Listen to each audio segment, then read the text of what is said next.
in Charlottesville. Odd because she isn't exactly an elected official, and she's the first voice that we've heard responding to this chaos from the White House. She sent out a tweet just moments ago. CNN's Athena Jones is in Bedminster, New Jersey, where the president is on a working vacation. Athena, the First Lady typically doesn't get involved in politics, but she is, again, the first voice commenting on these events in Virginia. What does she have to say?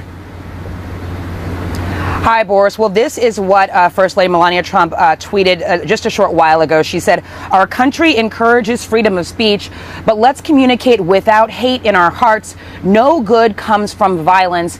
Hashtag Charlottesville." But Boris, as you mentioned, I think we cannot stress enough how unusual it is to have the First Lady be the first White House official to comment publicly on this. We've seen violence not just this morning, but also last night, and yet we have not heard from the president himself.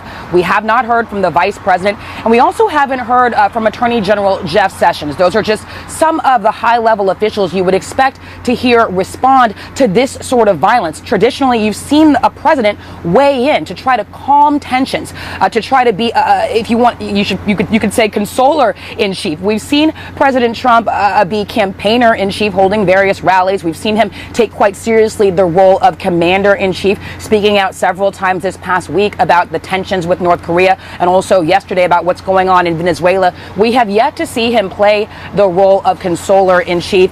I and several of my colleagues have, of course, reached out to multiple White House officials looking for a response on this. Now, we do expect to see the president at 3 p.m., so just about a couple of hours from now, when he signs a bill at his Bedminster Golf Club.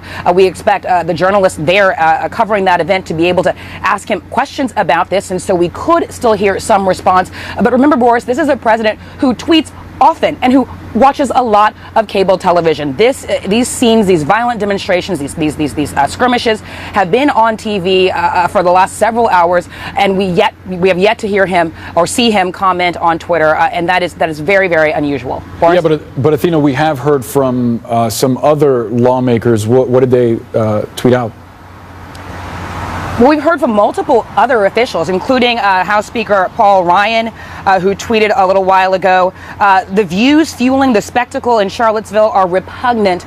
Let it only serve to unite Americans against this kind of vile bigotry." So in a similar tone to what we heard from the First Lady, we also heard from the chairwoman of the Republican National Committee, Ronna Romney McDaniel, putting out a couple of tweets some time ago talking about how the hate and bigotry on display in Charlottesville is dangerous and cowardly. Free speech gives them the right to do this, but also empowers us to unite to loudly speak against it.